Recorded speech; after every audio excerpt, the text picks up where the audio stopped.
course, That was crazy. that was massive. I mean, I that was the last thing I expected going to the offseason. I put Jordan Poyer on top of my will not be back here list Yeah, seriously. next year. I think everybody could say the same, right? So being able to get him back in such a team friendly deal was huge. I did like the Deontay Hardy acquisition. I didn't realize that was Deontay Harris at first. I knew of the Yeah. Deontay Harris from New Orleans. He really mixed well with Jameis Winston for the few games he managed to be the starter over there. Actually presented vertical threat. And I was happy when I realized Deontay Hardy was Deontay Harris, even though some people were a little bit skeptical of signing at first. So I think Deontay Hardy would be second on my list there. So between Poyer and Hardy, McGovern, I'm a little bit I'm kind of waiting to see how that pans out. But for now, I'm happy with the Hardy and Poyer acquisitions. All right, this is interesting because you said put a McGovern, you a little right? I mean, when you look at Josh and how he plays, right? He is top five most athletic quarterbacks, probably top two, honestly, because when you consider all of athleticism, strength, size, speed, quickness, agility, all of that goes into account, right? Not just speed, because obviously you got quarterbacks that are faster than Josh, right? But when you the whole package as far as athleticism, he's up there. It's him and Lamar, really. You could throw a Jalen Hurts in there, guys like that. But Josh is like way stronger than either one of those guys, right? So he's up there. And then he also has the ability to let the ball go, right? He has top two, top three arm talent in this league as well, on top of being a top two, top three athletic quarterback in this league. They signed Connor McGovern, and really no other shakeup to the offensive line yet. But not Brandon Bean, Sean McDermott had a conference where he's talking about how he doesn't necessarily want Josh to take as many hits. So, what do you think the game plan going forward with this offensive line is? Because they got him throwing 60 passes a game with a average at best offensive line, and they rarely ever run the ball. Like, well, what's going to happen here? Yeah, I think the goal generally is to protect Josh Allen. I mean, there was the press conference today. McDermott made a comment regarding Josh Allen's play style and how he's not a big fan of it. It's I think his quote was undefeated in things that can happen when it comes to playing this brand of football, something to that effect. And as much as he's not wrong, I think they're going in the direction of trying to be able to establish the run more often, being able to get the ball out quick.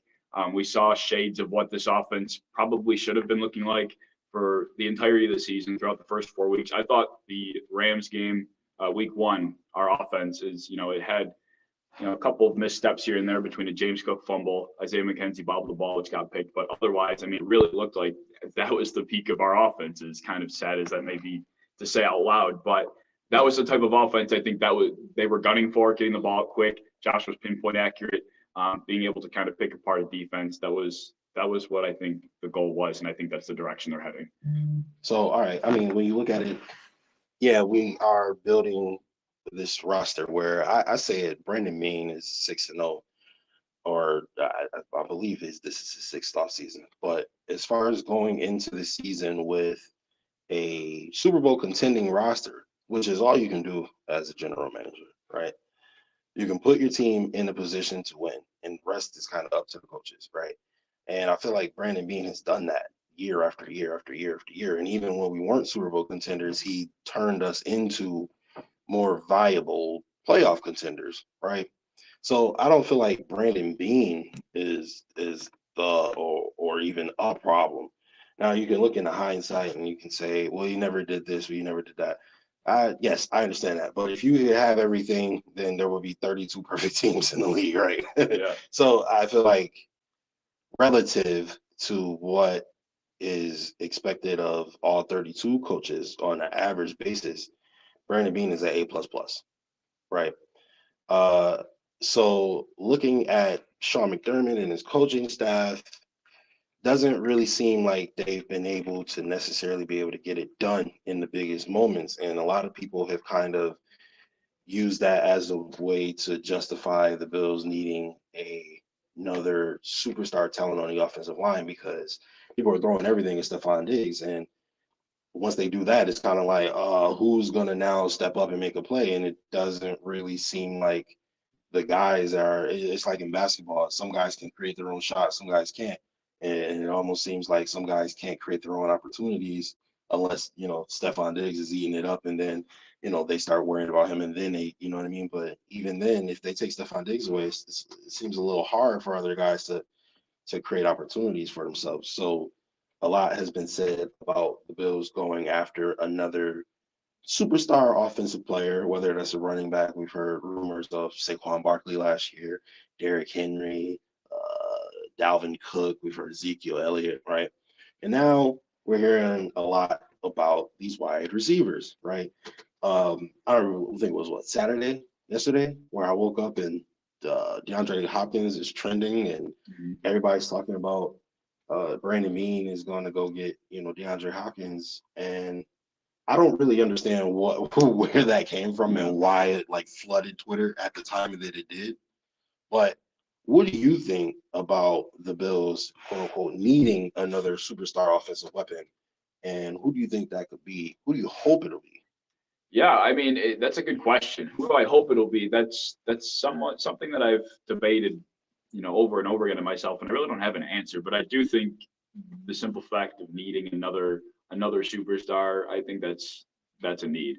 We are seeing teams, if you're not the Chiefs with Patrick Mahomes, you are most likely going to need a 1A and a 1B. The Eagles got to the Super Bowl with Devontae Smith and AJ Brown. The 49ers have George Kittle, Deebo Samuel, Brandon Ayuk. We have, of course, the Bengals, who have made back-to-back runs. They have Joe Burrow, Jamar Chase, and Tyler Boyd. Jamar Chase, T. Higgins, and Tyler Boyd. Probably the best trio in football. The Bucs made a run in 2020 with Mike Evans, Chris Godwin. It's becoming a trend where you don't just need a 1A, you also need a 1B. And we don't have that. We thought Gabe Davis could be that. I'm not saying he isn't or he can't grow into that role, but it's probably a little bit early to be throwing him into that type of conversation with these other wide receiver sets that we see across the league. Tyreek Hill, Jalen Waddle in that conversation as well. So we definitely are going to need to have somebody else either step up or, be acquired by this front office, because right now it just doesn't feel like we have that. And who are you hoping for that to be? Yeah, I mean, if it's DeAndre Hopkins, I'm happy. I think I'm getting to a point where I would prefer to start angling this to be toward the draft. I know this year the wide receiver class isn't necessarily as good as it was, let's say, last year. So I'm not saying this year I'm looking for a receiver, but if DeAndre Hopkins is the answer this year, maybe for the next couple of years, then I'm happy. But I'm looking for possibly an acquisition in the draft sooner rather than later, because I see all these teams, getting these young studs in the first 15 picks. And, we have our guys that come through and make an impact, but these Jamar Chases, these Justin Jeffersons, these DK Metcalfs even, I mean, these guys are impact players nearly day one. And I think we really need to have something like that. Yeah, I mean, I agree. And I think the draft is the most sensible place to find that option, right? Because when you look at some of the dynamic duos at wide receiver you see in the league, the only way they can make that happen and afford that is because one of those guys is usually a guy on a rookie contract, right? Look at Tyreek Hill and Jalen Waddle. Jalen Waddle was on a rookie contract. In Cincinnati, Tyler Boyd, as you mentioned, Tyler Boyd, Jamar Chase, T. Higgins, and Jamar Chase, rookie contract. So, they can do that, right? And some of the other good ones too, it's the same situation. They get lucky and get a superstar at the wide receiver position. Minnesota, Adam Thielen and Justin Jefferson. I mean, Adam Thielen isn't what he was, toward the end of that run, but what Stephon Diggs and Adam Thielen had, it kind of then transferred to Justin Jefferson and Adam Thielen, right? And Justin Jefferson just took over and became a freak. But, it was because they had a superstar rookie wide receiver. However, this offseason, it's an interesting one, right? It's a one where you don't typically get things like this, where you don't get two superstar talent at the wide receiver position, and they're both acquirable, right? DeAndre Hopkins, maybe his best days are behind him, probably, I would say. Yeah. But he can still get the job done, right? I mean, Larry Fitzgerald played forever and was still a productive wide receiver. I think DeAndre Hopkins, if nothing else, got the hands because that boy don't drop nothing. So if nothing else, he can go out there and be a reliable possession receiver. And I think he could be really good. He's a great route runner. I mean, he was never the fastest, was never the biggest, was never the strongest, and somehow he still made it work to becoming what a lot of people consider the best wide receiver in the NFL. So I think he can still come out there and make something shake, especially when you consider Stephon Diggs is going to be the primary target. I don't care who comes in. I don't care. I mean, it's going to be Stephon Diggs, right? And then, DeAndre Hopkins don't have to go against the Jalen Ramseys and the Jair Alexanders of the world. He can eat against a number 2 corner, right? And I think that works. When you look at him, and you also look at Odell Beckham Jr., of course, he's coming off of the ACL, right? But what did you do the last time he was coming off of an injury? He was almost Super Bowl MVP, right? So clearly he could come back from an injury, rebound, and still be a dynamic and elite wide receiver. So it's like, 2 of those guys are potentially available right now. You don't really see this too often. And even when you do, it's like, I think back to Randy Moss, right? When Randy Moss got released, nobody wanted to touch him, right? It was like, we know he's a great player. Maybe he's past his prime. We don't really want that headache, and it's not really going to move the needle for our team. So forget him. Well, guess who didn't feel that way? Bill Belichick didn't feel that way. And they went 16-0, right? All the way to the Super Bowl. It was a crazy catch away from being Super Bowl champions and going 19-0 that year, right? I'm not going to say that DeAndre Hopkins is Randy Moss because that's preposterous. But DeAndre Hopkins is one of them. He's one of those elite A1 tier of wide receivers in NFL history. He may not be a wide receiver. I mean, Randy Moss is top 2, top 3 in terms of talent, at least. DeAndre Hopkins isn't that, but he's up there in that elite class. He's a Hall of Famer. He's a first ballot Hall of Famer. So I feel like, let me ask you how you feel when you consider Josh Allen, Stephon Diggs.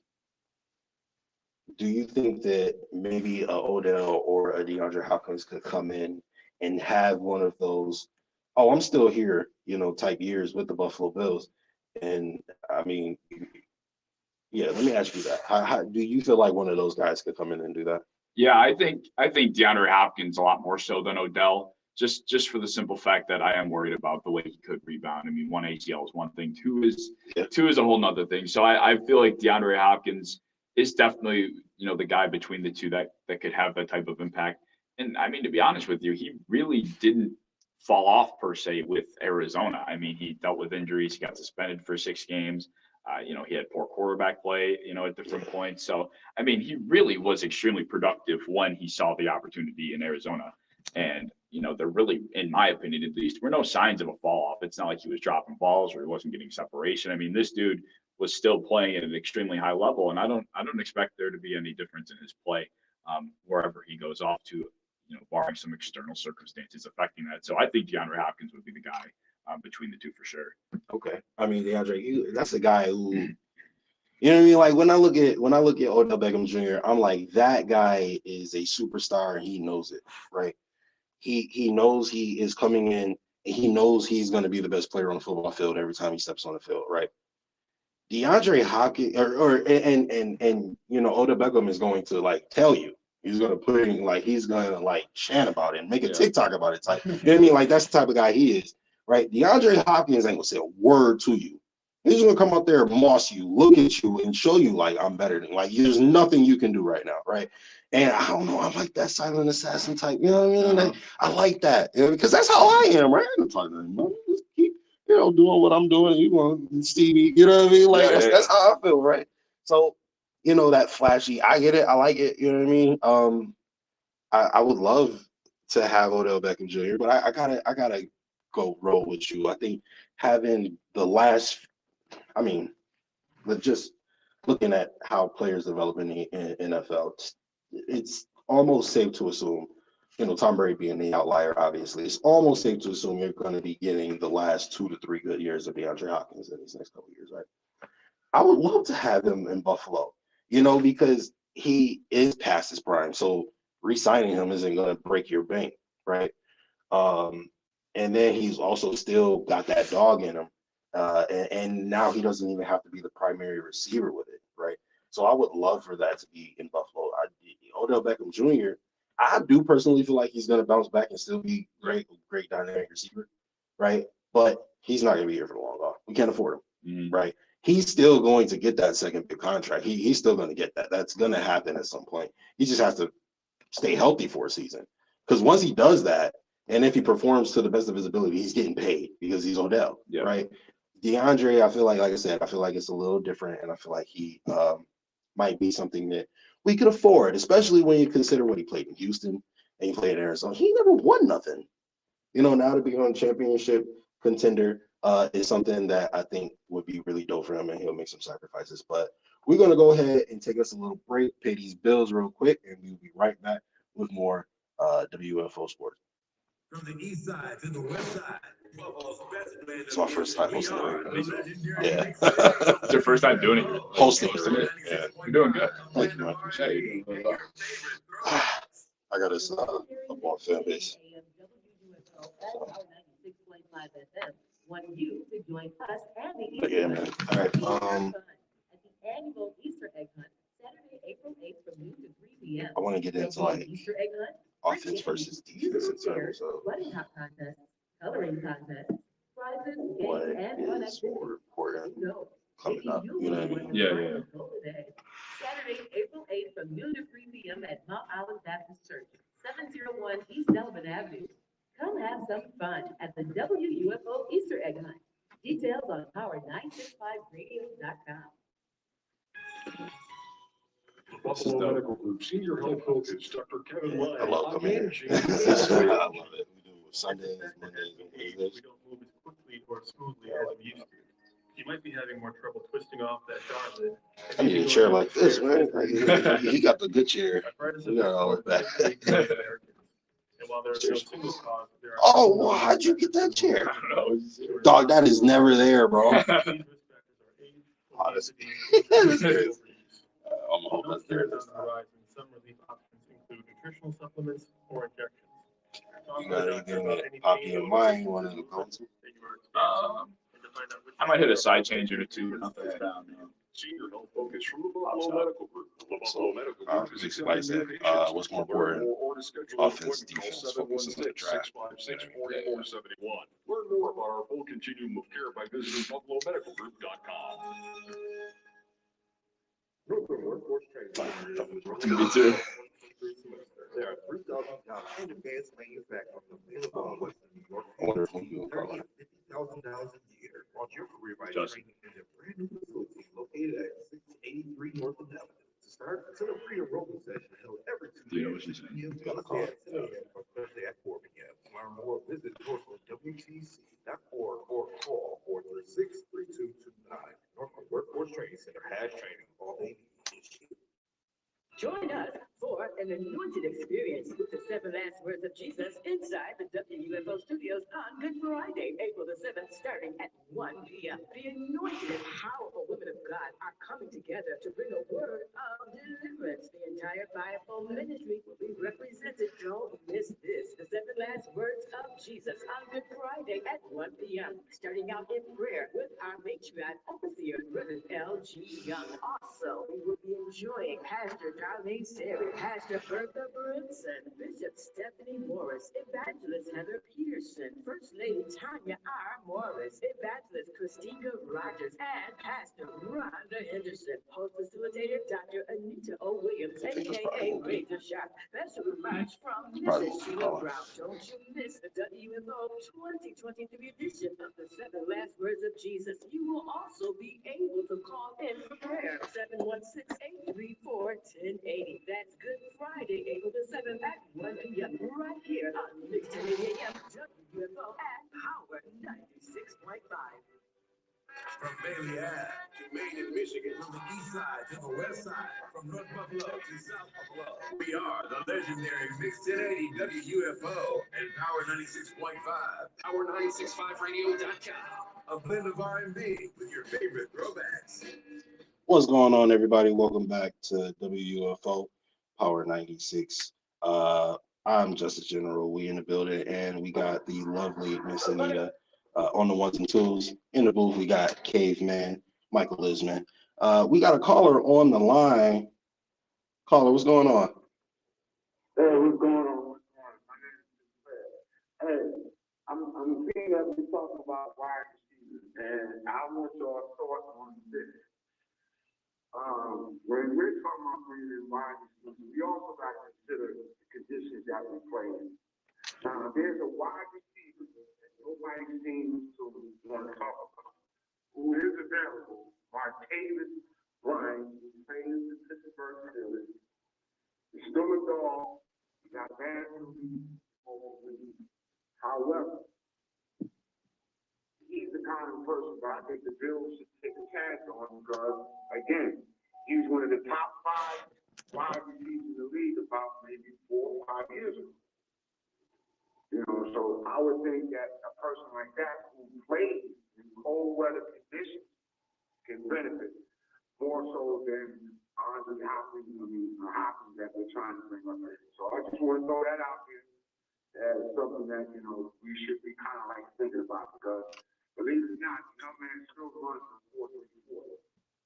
Well, first of all, appreciate your call, Sinclair. Thank you for calling in, bro. First, I mean, listen, I was a fan of Martavis Bryant when he was with the Pittsburgh Steelers. I really was. I felt like Pittsburgh was where wide receivers went to, you know, boost their careers because Antonio Brown and they just had so much crazy talent at the wide receiver position in Pittsburgh for a really, really long time and for basically all of Ben Roethlisberger's tenure, right? However, I will say that when I look at Martavis Bryant, I don't see that much production coming from him. I don't know. I mean, he's in the XFL right now, so like I don't know if he comes in and even makes our roster for real. I mean, we got 5 receivers right now: Hardy, Sherfield, Shakir, Davis, Diggs. I don't necessarily know if I want Martavis Bryant having play time over any of them right now. Man, what you think about Martavis Bryant? Yeah, I mean, he was a guy that really, you know, he made a name for himself, you know, in the earlier 2010s, right? And you know, he came on the scene like you mentioned with the usual batch of Pittsburgh Steelers receivers that were noticeable in some way. This guy had a high vertical, great hands, you know, like the caller mentioned. But I think at this point, like you touched on, Justice, I think the only consideration he would get would be, you know, how Brandon Beane, Sean McDermott like to bring in some, you know, external competition to just have guys fight for positional spots a little bit tougher in practice and just add that extra type of competition to a positional spot. So I think at most that would be a role that he could serve here, but otherwise I think there are other guys out there that can serve that purpose. No, that's a good point because what I love Martavis was a camp body. Oh my God, absolutely. Yeah. I think he has great catching ability, right? As in, right, like he's gonna be sort of kind of like DeAndre Hopkins, where he's gonna make those catches you're not expecting them to make, right? Yeah. He's gonna do what Gabe Davis does. He's gonna make the spectacular catch, but he might drop the easy one. You know what I mean? Because Gabe Davis love to do that. He love to make the catch that 1.1% of humans on this planet can make. And then he drops the one that 67% of humans on this planet can make. So, I mean, I would love Martavis Bryant as a camp body, go in there, create some competition, make people better. But if he does that, he goes into camp and he creates competition and makes people better, I don't think that he ends up on the roster at the end of it. So, appreciate the question, bro. Thank you for calling in. I really appreciate it, man. We're going to go ahead and get into some technical stuff, right?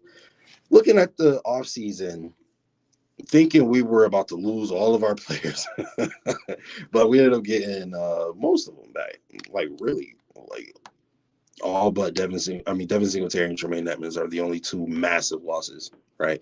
And then you bring in Damian Harris, who I sort of kind of feel like is a lateral move to Devin Singletary. I think Devin Singletary is better, but I'm not mad at Damian Harris signing, right? I feel like the problem with the run game, I saw on Twitter, people were like, we need this in our running back room. Yeah, what Damian Harris brings to the table, I would love to have in our running back room. I'm not mad at that at all.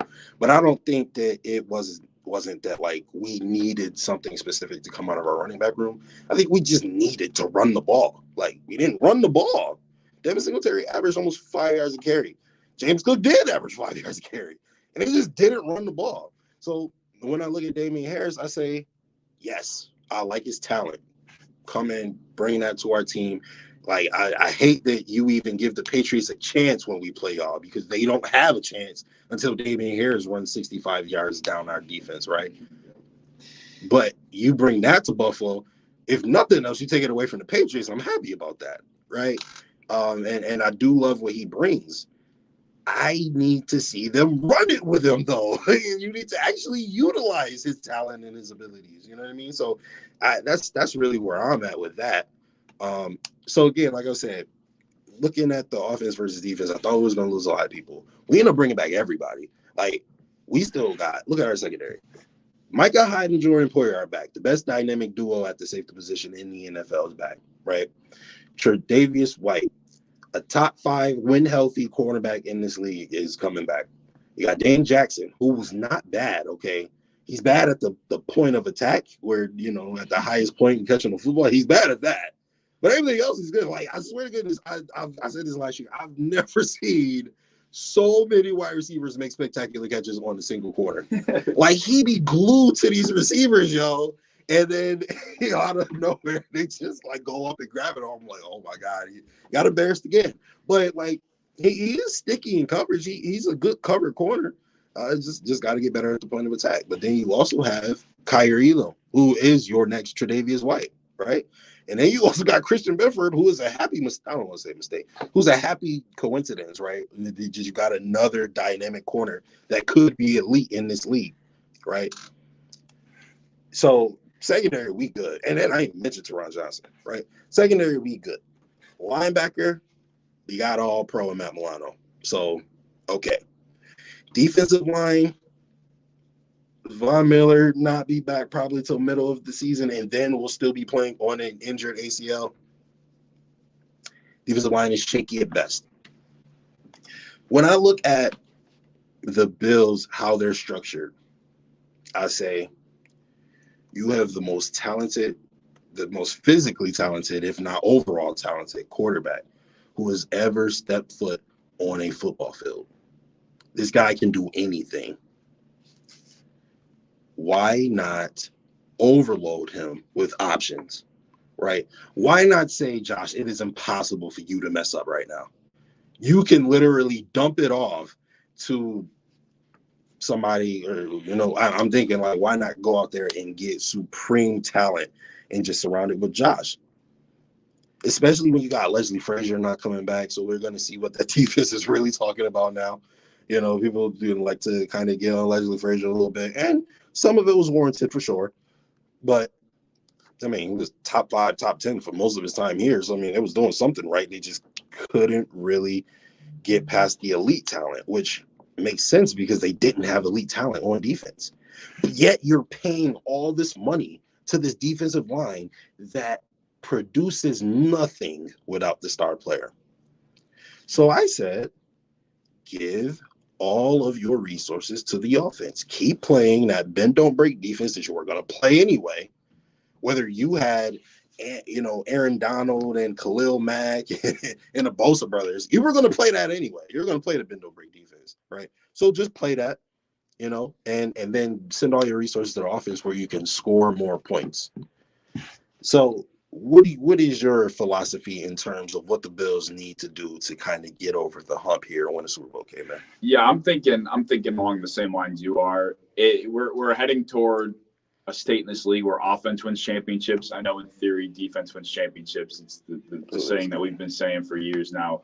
But it's getting to a point where offense is becoming so overbearing, quarterbacks are becoming so dynamic, and the creativity that these geniuses that are, you know, constructing these game plans, you know, they're at such a high level now that no matter who you have on your defense, it's only going to get you so far. And I'm thinking that offensively, we need to start adapting to the lifestyle that the Chiefs, or not even the Chiefs at this point, but the Bengals, for example, are taking, the Dolphins have taken. The Eagles even trading for A.J. Brown, already having Devontae Smith. Kind of already touched on this, but I mean, we're definitely heading in a direction now where offense is going to be the primary way you win championships. We have the quarterback, and it's time we surround him with the weaponry to utilize it, because at this point it's pretty much it's Josh Hero ball that's getting us by, and that's been the way it is for the back end of this last season. So we really need to turn that around, and I would agree with you in the sense that offense is the way. I'm ecstatic that you mentioned the Philadelphia platform, right? The Philadelphia model, right? I'm so happy you brought that up. Was A.J. Brown not one of the greatest acquisitions in NFL history? I mean, at least for a 1 year sample size, completely shifted an organization, right? You nobody was calling Jalen Hurts a top 5 quarterback last year. Like, come on, man. Nobody was calling Jalen Hurts a top 5 quarterback. They wasn't even calling him a starter. Some people say he should lose his job. Right. Yeah, dude, you're right. Right? Yeah. So you got Devontae Smith, who was clearly a beast. They had one of the best offensive lines in the league already, make it a little bit stronger, right? And then you go and you build this crazy defensive line. Them boys is beasts, right? I want to cut you off for a second, too. You know what's funny about that? What ended up being the crutch in that Super Bowl game? Their offense was the only thing keeping them in that game, because the offense it's the driver, the Super Bowl winner. It's the offensive side of the ball that is getting things done. The Eagles' defense was ferocious all the way up to that point. Yep. You can blame the field. You can blame the cleats not sticking, losing traction. Blame whatever you want. But ultimately, Andy Reid, Patrick Mahomes, the scheme, the game planning, that's what ended up winning that game for him, no matter how good that defense was. But you can carry on. No, you're absolutely correct, because you went exactly where I was about to go with that. Defensive line, this ferocious defensive line, they didn't really do nothing in that second half. they just like, oh my God, look at 15 over there in red. Let's watch them do great things, right? And they didn't do. The defensive line was like, it looked like our defensive line out there, right? And they, you know what I mean? But like I said, AJ Green was a franchise-altering acquisition. It turned a quarterback who was debatably a starter into a lot of people would say a top 3 quarterback. Some people put him ahead of Josh Allen, which makes no sense. But, okay, I'm not going to knock it, because he went to the Super Bowl, and, people set these accomplishments, ahead of a lot of other things in terms of what makes a quarterback great, which is why people say Joe Burrow is great. I mean, Joe Burrow is great. Don't get me wrong. But, bro, you got Jamar Chase, T. Higgins, and Tyler Boyd. And then they always have a good tight end. So, I mean, like, you know what I mean? Like that's an all-star roster. It's a Pro Bowl roster right there in terms of weapons, and Joe Mixon. That's a Pro Bowl roster in terms of elite weapons. So, like, he's great, but he's not better than Josh Allen, guys. Let's be real. Okay, you switch the teams. It's a totally different situation, right? So, and then Jalen Hurts, you make him look like a top 5 quarterback, right? Offensive line and elite weapons. We've seen it go to the Super Bowl so many times. The 49ers, great offensive line, elite weapons, great defensive line. The Bills is like the only Super Bowl contenders out here. Like, oh, we got a great quarterback and great weapons. Our trenches are garbage, but we got. I wouldn't even say great weapons either. I would say good. I would say slightly above average. You're right. We got Stephon Diggs. We got a good quarterback. We got a good quarterback, we got a great quarterback and a great wide receiver, and everything else is good to slightly below average. That's the rest of the roster. Nobody's bad. Nobody's garbage. Depends on the type of defense. Depends on the defense that shows up too. We've seen regular season defense. We've seen postseason defense. It depends on who shows up. You know what? And I don't even think that. I think it's who we play, right? Yeah. Because when we play a garbage offense, our defense looks phenomenal. Our defense look like best defense in the league because they pounce on trash teams, right?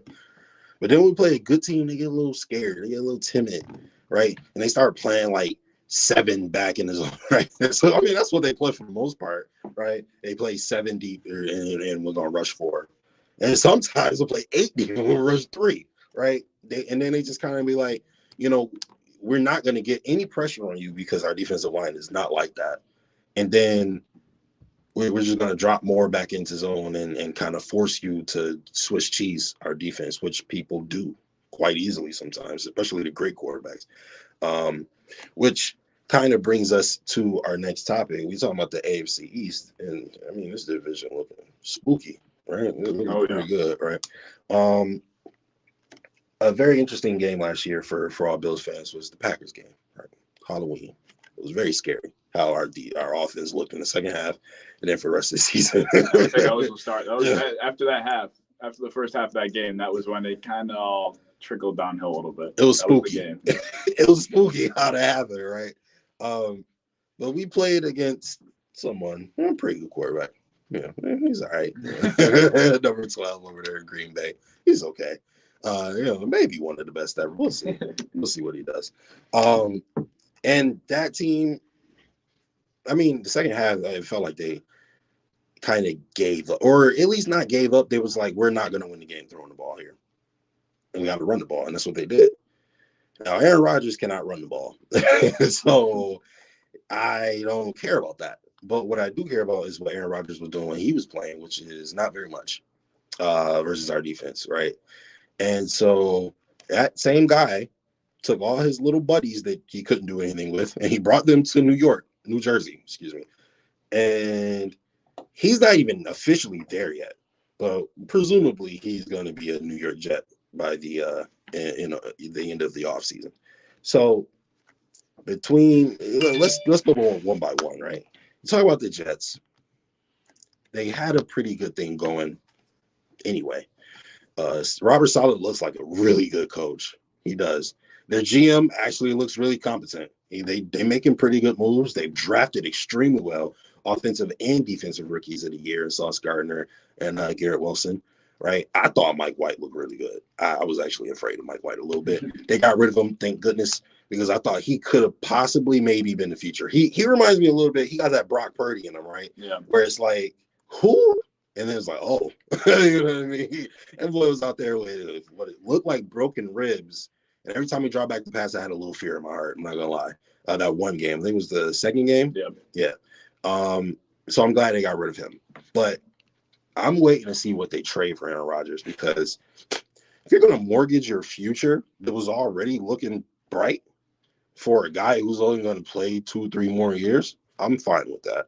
I'm okay with that. You're gonna have to try to build a team around this guy who, I mean, from what a lot of what we heard in Green Bay is a locker room cancer, a franchise cancer, really. And you're gonna it seems like you're putting in jeopardy everything you've already built by going to get this guy. I don't understand it, but they seem to think it's a really good idea. What do you think about Aaron Rodgers to the Jets and what the Jets are doing as a whole? So this is something that I've actually, talked to myself about as I sit in my bed at night contemplating the AFC East. I'm sitting there thinking, I understand why people on the outside are skeptical of the Aaron Rodgers acquisition and why they're essentially getting, on their hands and knees begging him to show up in New Jersey, right? But then I kind of thought about it from their perspective. Excuse me. And these guys that are inside, they're in the fold. They're a part of the actual football operations, and they're managing to, they're the ones running the show, right? They would kill for one Super Bowl, just an appearance. I mean, there are guys that don't even sniff the conference championship game. There are guys that never even have a chance at a Super Bowl. To them, one Super Bowl is enough. They of course want to have grand success overall, but they want to get there. They want to win one, because a very small percentage of people that get to the NFL even have a chance at it. That's true. So to them, they'll go ahead and they'll mortgage their future. They'll go ahead and give themselves the best chance they can. And I'm starting to respect that mindset more and more. Us as fans, we're stable to these franchises for life. Mm-hmm. These general managers, these quarterbacks, these running backs, these defensive ends, these safeties, they're not, right? They'll always be fans, they'll always be alumni, they'll always be a part of what it was. But while they're there, they want to make history. So when they're there, they want to make their mark, and I respect every ounce of that mindset. And when I put myself in their shoes and I thought about it that way, I've started to really adapt that mindset myself in a way. I want to see one. I want to get one. We saw the Rams do it. It ended up working out. I mean, they are suffering now, but You know, any franchise, any decent franchise can turn it around in a relatively respectable amount of time. You know, you can't trade more than I think the rule is picks that are 3 years out. I mean, you can only trade so much of your future away, you know? So I think what the Jets are trying to do, I respect it. And whether or not Aaron Rodgers steps in and is the guy they expect him to be, that's a whole other conversation. But they're giving themselves the best chance they can while they feel like they're a quarterback away. So that's where I'm at with that. You know what? That's a good point. I never thought about it like that. I'm not mad at that because, you know, again, thinking of it from a player's perspective, you don't know where you're going to be in 5 years, right? This is a extremely like the league is twists and turns galore. Who would have thought that DeAndre Hopkins was going to be available this offseason? No, Christian McCaffrey got traded to the 49ers of all places, right? Like stuff happens when you're not really expecting it, right? So looking at from that perspective, you know, you never know. And DeAndre Hopkins should have never ended up in Arizona to begin with. So you never know. So looking at it like that, you know, if I get the opportunity to win Super Bowl, I am going to cherish that opportunity because it's a crapshoot, really. I mean, you can be the best team in the league, and then somebody can catch the ball on their helmet, and now you've lost the Super Bowl, right? Not to mention, right? I mean, the guys in the front office, they're thinking to themselves, I want to give myself the best chance I can to keep this job. Yeah. If they see an opportunity to give themselves that chance, they're going to take it. And I think that's exactly what New York is doing from a front office perspective as well.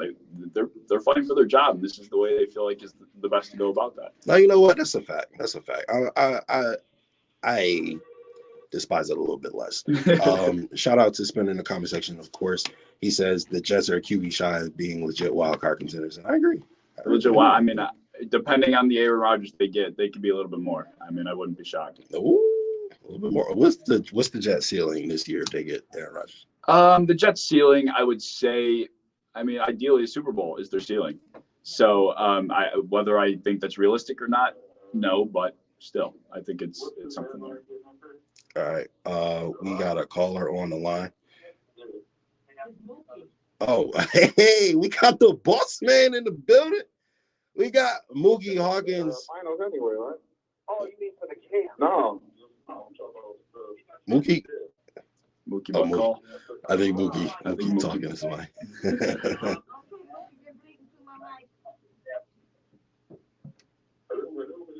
All right. We got Mookie Hawkins in the building. What's up, Mook? What's going on, guys? It's good to hear your voice, man. How you doing, bro? I'm good. I'm out here, California love and all that. Hey. All right, man. Well, it's definitely we appreciate the call in. What's on your mind today, man? What you got going on? Oh, did we lose him? I think we might have lost him. I don't know, but yeah, man. Again, so we talked a little bit about Aaron Rodgers and going to the Jets, right, and what we expect from them. You were telling us what you think their ceiling is. What'd you say their ceiling was? Yeah, I mean, ideally their ceiling's a Super Bowl. You think so? I would say does Michael the Caveman Lisman think the Jets ceiling is a Super Bowl?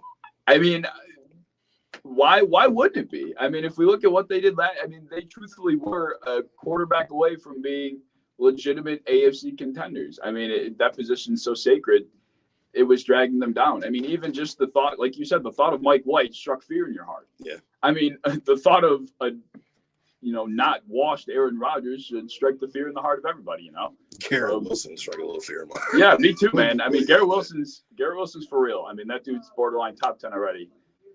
And he's getting to a point where I think, he can be a Jamar Chase, Justin Jefferson type of impact. All right, we got Mookie back on the line. Mookie, you there? Yeah, I'm there. All right, I don't know what happened, but we talking a little bit about the AFC. What you got on your mind, man? With the AFC, I'm tired of everybody, what we talking about? Just the conference or the division? West? AFC East. The East, yeah, I'm tired of everybody talking, the Dolphins got Jalen Ramsey, they're going to the Super Bowl. Like, you got to play the game. You know what I mean? You got to play the game. So if the Bills get DeAndre Hopkins out, the Bills going to the Super Bowl now, I'm over that portion of it. Right now, until somebody beats the Bills are still top dog in the AFC East. Period. Right? That's just how I feel about that. And, you know a lot of Bills fans are wanting them to make the big splash, but, Bean said it himself. Don't expect a big splash, but again, he's fooling us. It's been several talks with DeAndre Hopkins, been talks with OBJ. Calais Campbell is coming in for a visit. Some of these guys, that's going to help us, get to the next level, get over that hump, if you will. So Brandon Bean is still doing his due diligence. I like the guys that he brought in. He brought some real quality pieces in to keep the ball rolling. Obviously, they replaced Cole Beasley, Smoke Brown, and Jake Kumaro, with the guys that they brought in, with Deontay Hardy and Trent Sheffield. And, we got some more guys up in the fold here. But nevertheless, I think the Bills have did a good job. Got Damian Harris now to, add to the running back room. So, the Bills are not rebuilding. They're actually reloaded. They got younger, stronger, and faster. And the draft hasn't even happened. So until somebody beats the Bills, they're still the big dogs in the AFC. All right, you talked a little bit about the Calais Campbell visit.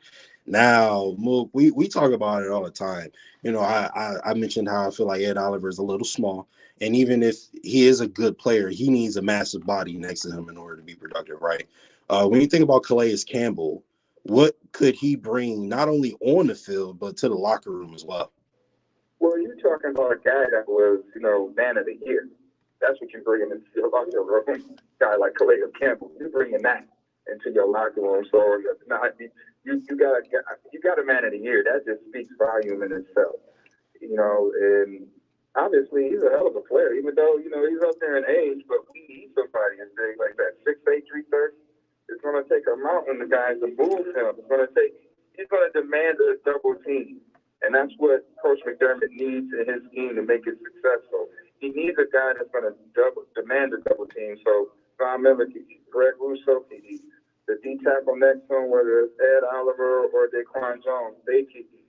So, he's a seasoned vet. So there's nothing in the NFL that he has not seen out of every NFL team.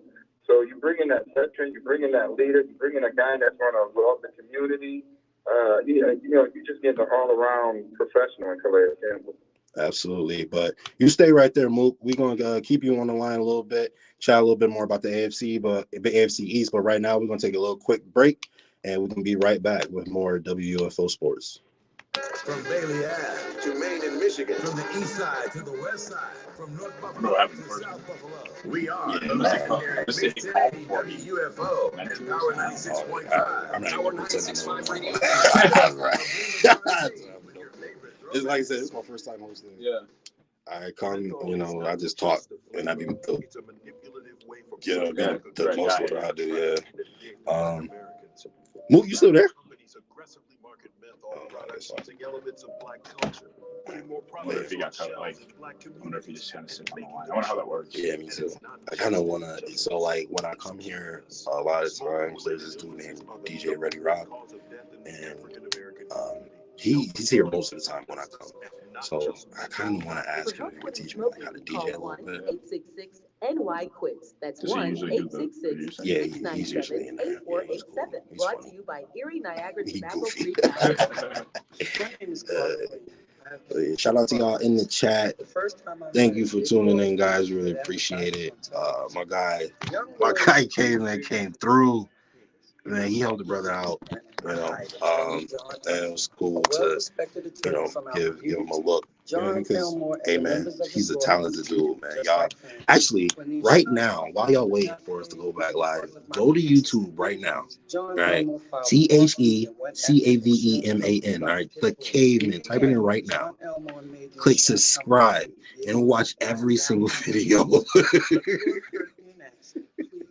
You don't gotta do all that. Every video. And hit like on all of them too. Right? You're gonna thank me. You're gonna thank me. So you know what I'm saying? Just make sure y'all let me know. Yo, just use right. This dude is fire. You know what I'm saying? No, seriously, them clips, bro. Them clips be hard, man. You know what? I appreciate about your clips. it's like it's one thing to support people in the Bills community just because they, people in the Bills community and you like them, they cool people. Don't let your guard You down. actually create like good content to the point where like I would watch it even if I didn't know you.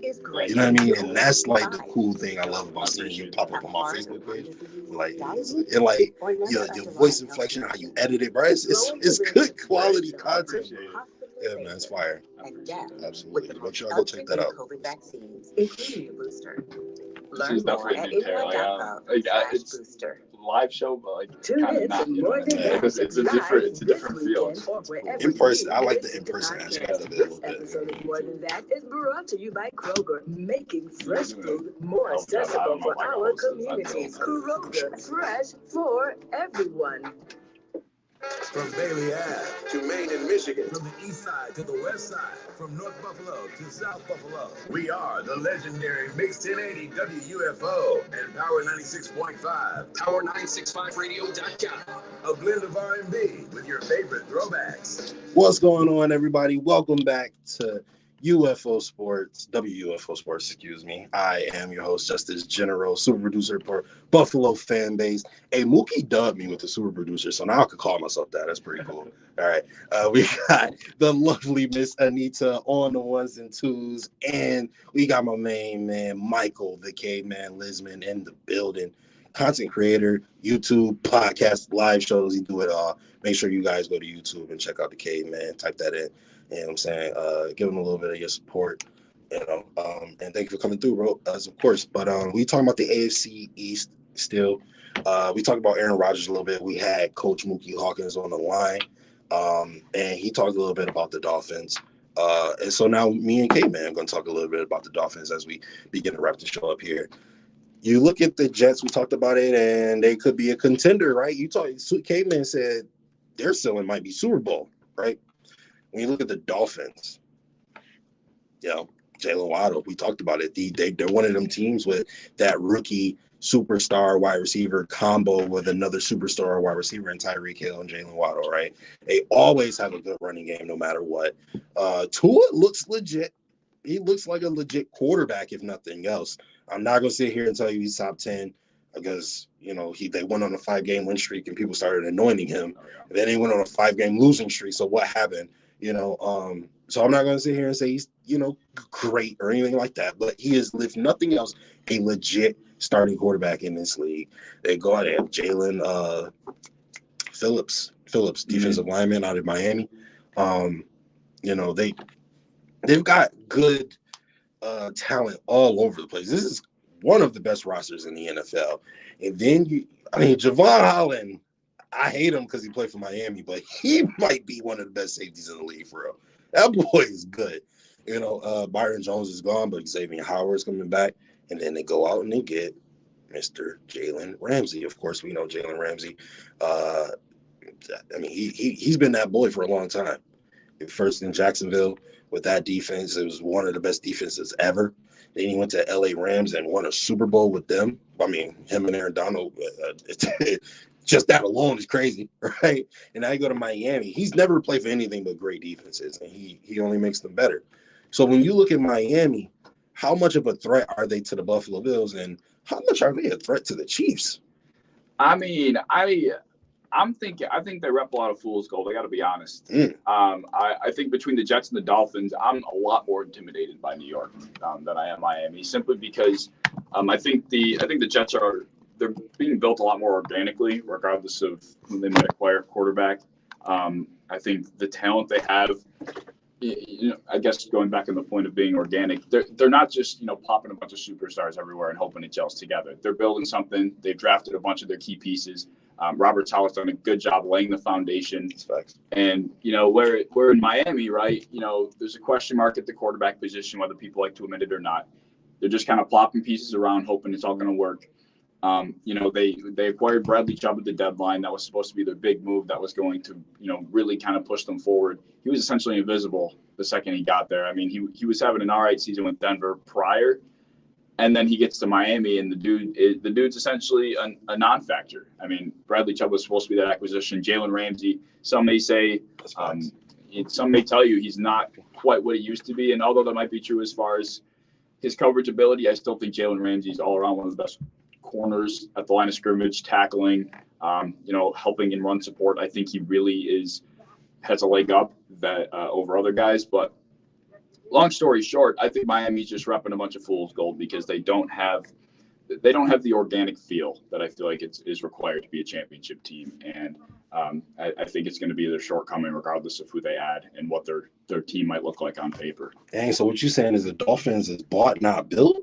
Pretty much. That's a good way to put it. That's a good way to put it. I would say they're a lot more than the Jets. I mean, the Jets can go out and spend, whatever ransom they go and spend on Rodgers. But at the end of the day, Garrett Wilson's their superstar. They got Breece Hall in the backfield. They drafted Sauce Gardner. DJ Reed, in partner with Sauce, they drafted back, I think it was 2018, 2019. He's been doing wonders in that secondary. Overall, that team, like I said, they're not bought. The Dolphins are bought. And I don't think buying is always the best way to go about it, especially when you have a quarterback question mark. That's the biggest thing. Yeah, I mean, that's fair. And, when you consider the Patriots, we're not even going to mention them because they're a non-threat. They don't have a quarterback. They don't have wide receivers. They don't have a defense. They don't really have nothing. So from Caveman's perspective, looking at the New York Jets are the biggest threat to the Buffalo Bills here in the AFC East. But the Bills are back-to-back champions and will look to continue that trend this year. And, no matter what, no matter who's building what, the Bills got Josh Allen. And that's really our saving grace right now, Josh Allen and Stephon Diggs. And, typically when you have great players of that caliber, anything is possible and your window is never fully shut. We are going to go ahead and start wrapping this up. So thank you to everybody that tuned in. For Michael, the Caveman Lisman, and the amazing, lovely Miss Anita, I am Justice the General. We are out. Thank you guys for tuning in. Go Bills. Go Bills. You've got it. That's the WUFO Sports Report. Catch us weeknights, Monday and Wednesday at 10 p.m. or Sunday at 6 p.m. on the legendary Mix 1080 AM WUFO Power 96.5. I was going to ask you before the last break how long are we out for? Just an hour. Yeah. Woo. I know. I would imagine. I didn't realize you were hosting. Yeah, because I don't usually get to ask people to come. You know what I mean? It's not my show. It's Mookie's show. Yeah. So when he said he wasn't going to be in, typically I'm on the show with this dude named Andre the Torch. So we go. But he ain't been on the show in a minute, so I was like, dang, I'm being there alone.